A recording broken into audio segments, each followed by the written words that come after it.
Curious Cats. I'm Oliver Perrin for Semiagog, and in order to stave off the boredom tonight, I'll be discussing material culture. More specifically, I'll be discussing a weapon common to the eastern Black Sea and the Caucasus. It ranges in size from something like a small dagger up to variants that really amount to short swords. In discussing all of this, I'm indebted to OSP, the foremost expert on Caucasian weapons in the United States.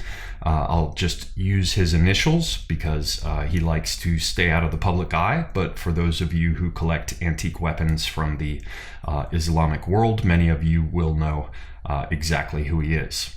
It might not be an exaggeration to say that he knows more about weapons from the Caucasus than anyone other than a few of the most knowledgeable experts in Russia. And he might even be able to teach them a trick or two. Much of what follows is informed by things he shared with me, though I've done quite a bit of research on my own as well. Anyway, I'm hoping that some of the historical European martial arts guys will see this. There has been an explosion of growth in interest in HEMA, as they abbreviate it, and I'd like to join this discussion, this broader discussion in the sense of, information that's shared online and the rest, by raising awareness about this weapon, which we'll be discussing, and its variants. As many of my subscribers know, I like to shake things up from time to time just to clear my head of all the social and political bullshit that is bouncing around in it as a result of my tackling these different subjects and commenting on them, blathering, ranting, whatever it might be. So the subject of our discussion in this clip will be what's called a KINDJAL by the Russians. It's also called a KAMA among Turkic language speaking peoples. And I've read that the Chechens call it a shalta, which is apparently the Vainak word for it. So there are various terms for this weapon. To add to the confusion, there are also a number of variant forms. You'll see basically what amount to flambage style blades occasionally. You'll also see curving blades a little bit more often than craziness like the flambage. You'll even see large single-edge blades.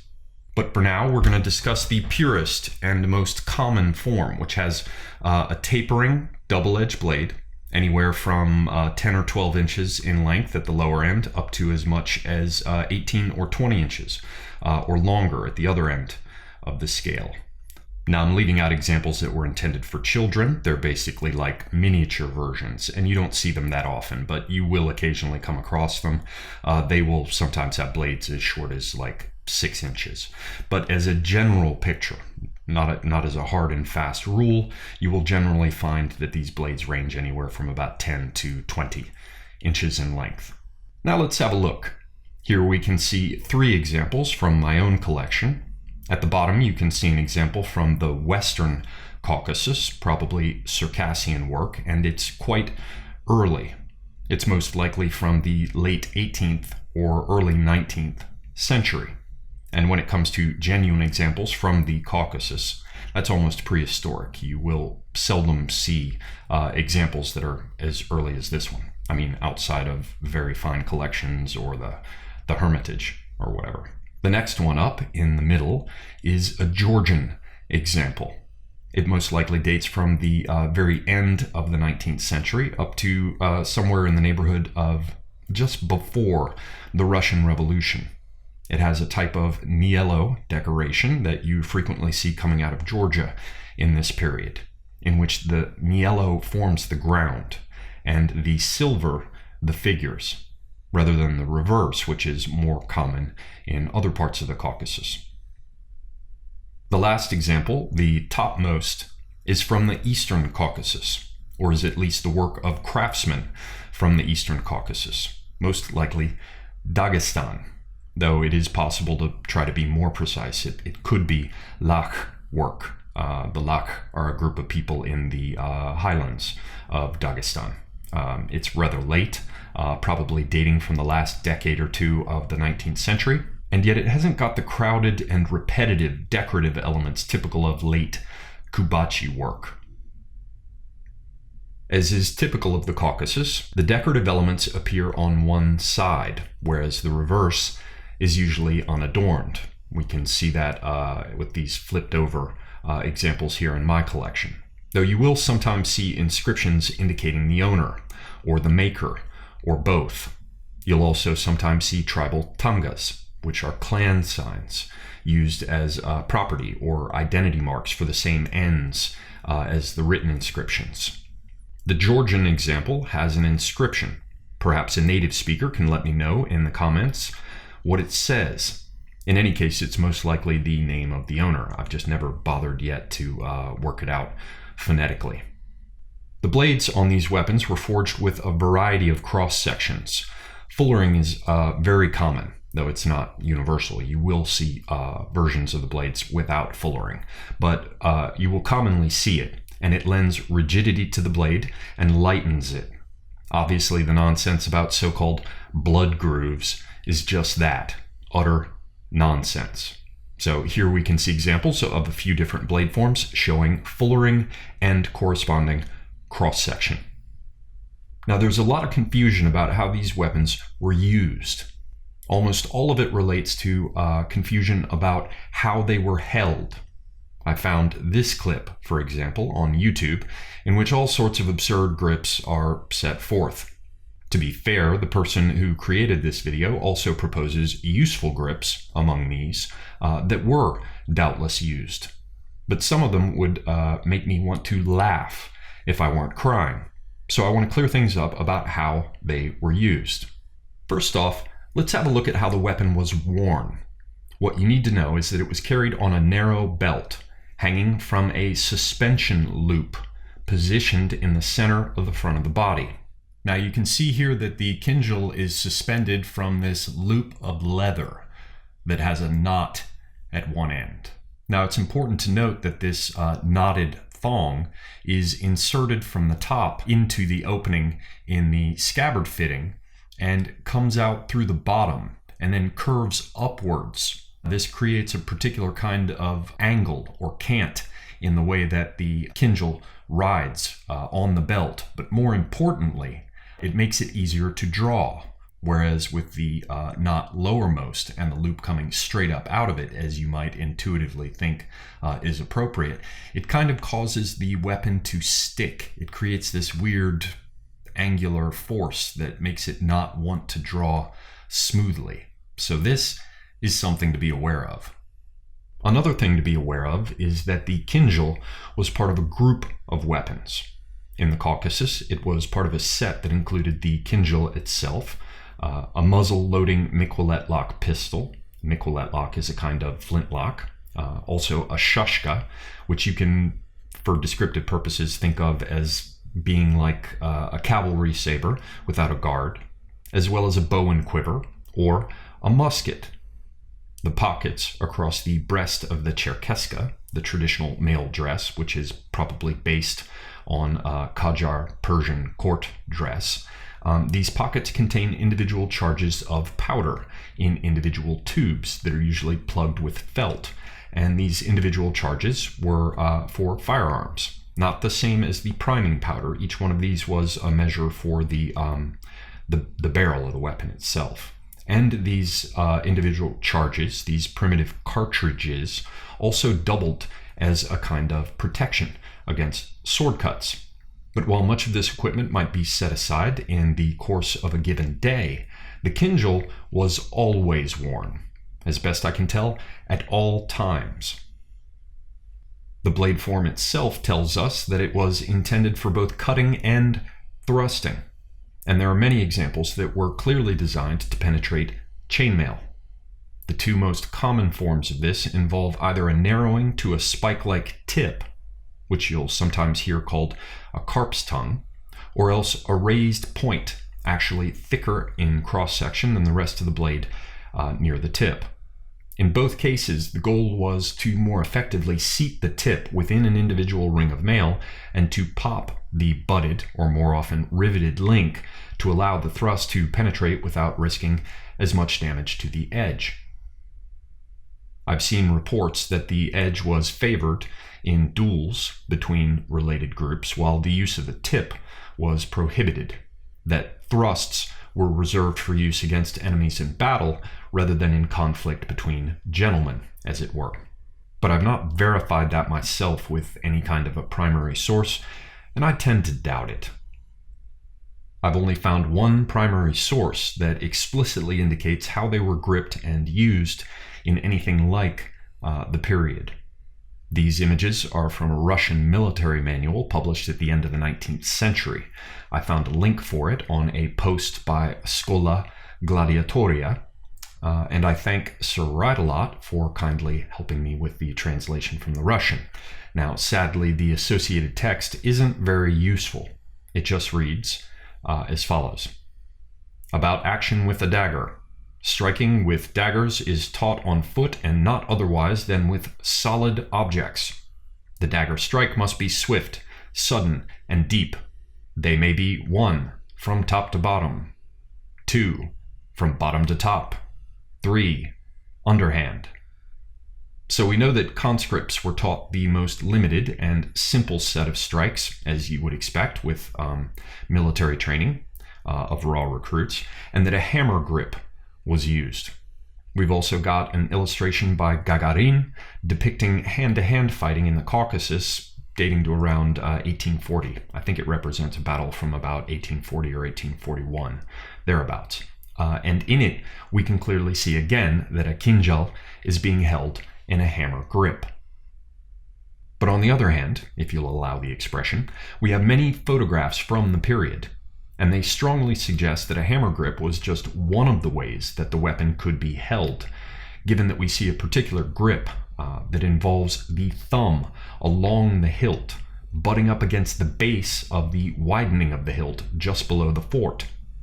This alone suggests to me that while a KINDJAL could be held with a hammer grip, this was just one way to use it, and almost certainly not the proper way, which is to say, the most effective way. But we can look at the actual weapons themselves. Now, of course, it's likely that these weapons were made to order, to fit the hand of an owner that might have been larger or smaller than mine. But I would caution HEMA researchers not to be too quick to assume that this means they were held with a hammer grip by people with smaller hands. To provide just two obvious reasons for why this is not likely, I'd like to first remind the viewer that there's a reason for the French foil grip in fencing. It aligns the weapon for thrusting outwards at full length from the body. A hammer grip is not suitable for precision thrusting, not at all, particularly when you consider the importance of being able to strike effectively from the maximum possible distance. I think it's likely that with space, the thumb forward grip was used, but it could be shifted to a hammer grip as necessary at closer quarters. Second, we know from the mail piercing tips that these were often used to penetrate coats of mail, most of which had individually riveted links. And mind you, they were using coats of chainmail in parts of the Caucasus all the way up into the beginning of the 20th century. Seriously. And thrusting through a coat of mail requires more force than piercing clothing. The thumb forward grip neatly seats the pommel, such as it is, into the heel of the hand. This means that not only does this grip provide reach and precision, accuracy in thrusting, it also allows for maximum thrusting force, greater than would be possible with an oafish hammer grip. This matters when you're dueling with an opponent wearing chainmail.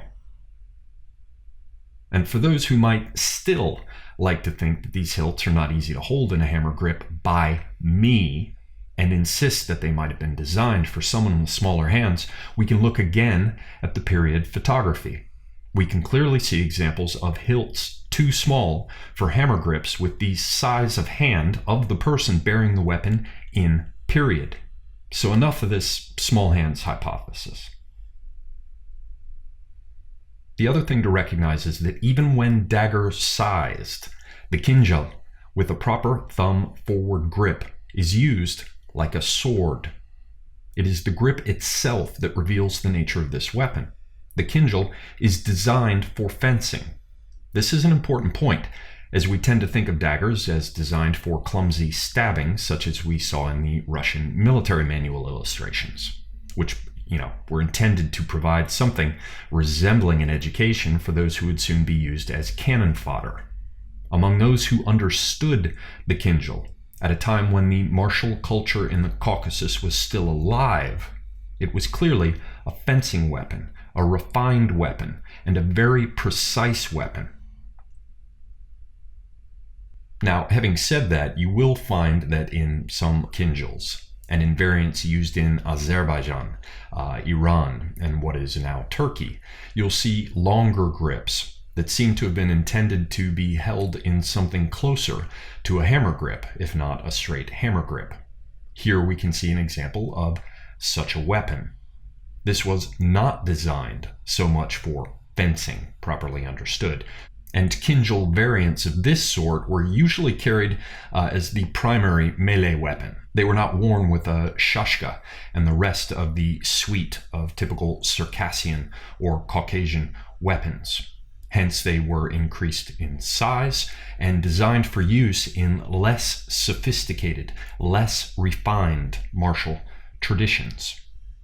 So if you look at later KINDJALs, such as those mass-produced in armaments centers in Russia, like Zlatust, designed to be issued to conscripts, you'll see that the hilt is extended for this oafish hammer grip, simply because the proper use of the weapon took too much time and training to learn, or such is my hypothesis. In this photo, we can see soldiers from roughly the same period as our training manual.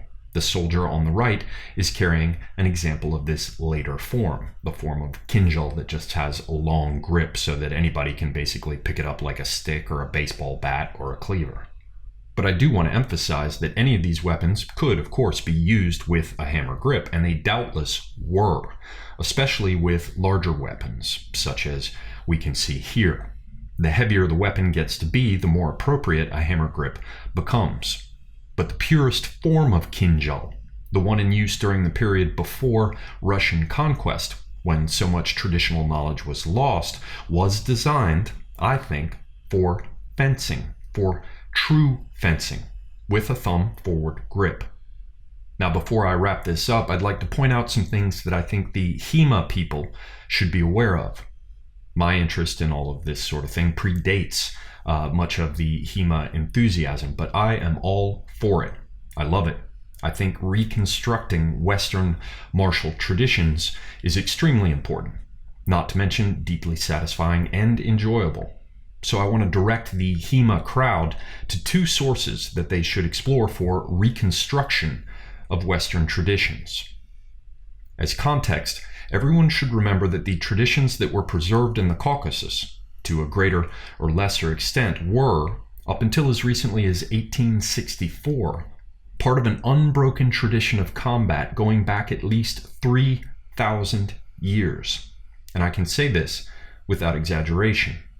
Doubtless there were developments and disappearances, but in the main outlines we can be sure that we can see critically important vestiges there of very ancient traditions. So I want to direct HEMA folks to explore two sources that will relate directly to how the KINDJAL was used, as well as the shashka, for that matter. There's a lot of bullshit out there, with people whirling shashkas around like cheerleader batons, or the silliness with KINDJAL grips that I showed at the beginning of the presentation. Instead of fucking about with that sort of nonsense, we should be going directly to Caucasian dance, whether Circassian, Chechen, Georgian, or so-called Russian, and to Zurkane training in Persia, which many people are not aware of. Now, of course, anyone attempting historical reconstruction should tread carefully, since combat movements undergo considerable transformation when ported over to dance forms, or strength training rituals common to Futuhat traditions like you get with Zurkane. Nevertheless, it seems overwhelmingly likely that Caucasian dance and Zurkane, and especially together, will provide important openings for reliable historical reconstructions. And a very important point to focus on with all of this is footwork. The degree of precision with footwork is striking, and given the importance of footwork for all of the movements and energy that flow up from the ground through the warrior and his weapons and into the opponent, anyone interested in HEMA should be studying the footwork in Caucasian dance. There's just too much precision. There are too many oddities that cannot be explained as just dance. Instead, I think what we're seeing here is a hint of how rich, complex, dramatic, and effective the Caucasian martial traditions actually were. These impressive dancers are one thing, but an opponent well trained in the combat equivalents of these movements, armed with highly developed weapons, would be a thing to behold. That's probably why the Circassians, the Chechens, and other Caucasian tribes were famous as some of the most formidable fighters the world has ever seen. This alone should serve as a magnet to draw the attention of those working to rescue historical European martial arts. All of you had better get on it, though, because in the Caucasus and in Turkey among the diaspora community, they're already beginning to reconstruct movements with reference to the dance. All that remains is to tie it back together with Zurkane, which is a connection I haven't seen anyone make with reference to the traditions from the Caucasus. Perhaps some of my fellow HEMA enthusiasts in the West will get cracking. I hope it will be the case. Get it? Got it? Good. Semiagog out.